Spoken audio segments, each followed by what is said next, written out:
আমি সকলো কথাতে গাঁওবুঢ়াৰ সাৰ্টিফিকেট ল'ব লাগে, মৌজাদাৰৰ সাৰ্টিফিকেট ল'ব লাগে।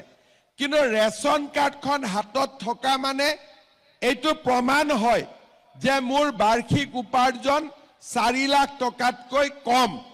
এতিয়া বহুত মানুহে অৰুণোদয়ৰ বাবেও গাঁওবুঢ়াৰ সাৰ্টিফিকেট বিচাৰি আছে। মই আপোনালোকক এটাই কথা কৈছো যে অৰুণোদয়ৰ কাৰণে গাঁওবুঢ়া মৌজাদাৰৰ কোনো সাৰ্টিফিকেট নালাগে, মাত্ৰ ৰেচন কাৰ্ডখন দেখুৱালেই হ'ব। কোনোবা জাগাত সাৰ্টিফিকেটৰ নামত 30 টকা লয়, 50 টকা লয়, 100 টকা লয়। এইবিলাক মই ভাল নাপাওঁ আৰু সেই কাৰণে আজিৰ সভাতে মই কৈ দিছো যে ৰেচন কাৰ্ড থাকিলে কোনো গাঁওবুঢ়াৰ আমাক সাৰ্টিফিকেট নালাগে, কোনো মৌজাদাৰৰ আমাক ইনকাম সাৰ্টিফিকেট নালাগে। এতিয়া খুজি আছিল নেকি ইয়াতে?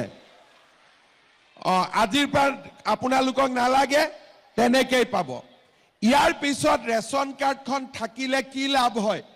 আপোনালোকে জানে যে প্ৰত্যেক বছৰ আমি ল'ৰা ছোৱালীক কলেজত বিনামূলীয়া এডমিশ্যন দিওঁ।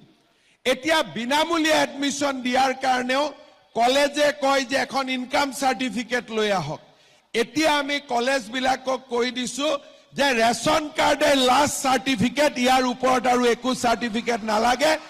ৰেচন কাৰ্ডখন দেখুৱালে আপোনালোকে কলেজত বিনামূলীয়াকৈ এডমিশ্যন দিব।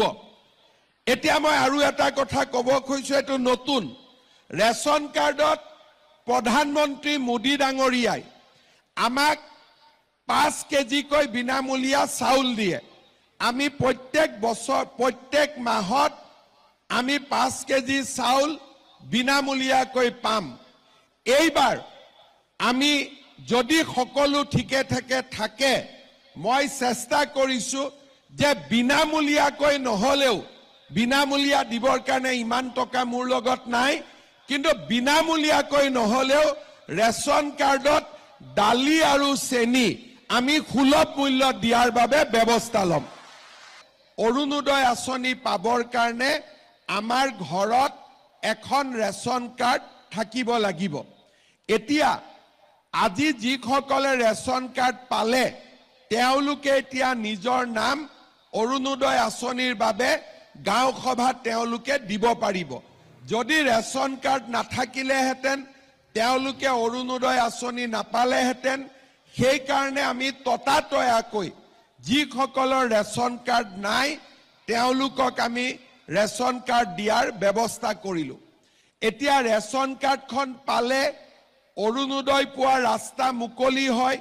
লগতে ৰেচন কাৰ্ডখন পোৱাৰ লগে লগে প্ৰধানমন্ত্ৰীৰ আয়ুষ্মান ভাৰত, মুখ্যমন্ত্ৰীৰ আয়ুষ্মান অসম, এই দুটা আঁচনিৰ জৰিয়তে আমি মেডিকেল কলেজ, নাৰ্ছিং হোমত চিকিৎসাৰ বাবে বছৰি 5 লাখ টকালৈকে আমি বিনামূলীয়া চিকিৎসা পাব পাৰো।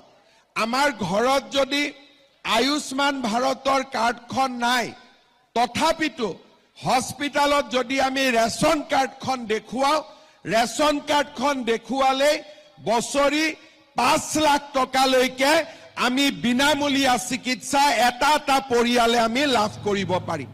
আগতে ৰেচন কাৰ্ডত অকল আমি চাউল পাইছিলো, কিন্তু এতিয়া আমি ৰেচন কাৰ্ডত অৰুণোদয় পালো আৰু আমি ৰেচন কাৰ্ডখন দেখুৱালে আমি মেডিকেলত 5 লাখ টকালৈকে বিনামূলীয়া আমাৰ পৰিয়ালটোৱে বছৰি চিকিৎসা পাব পাৰিব।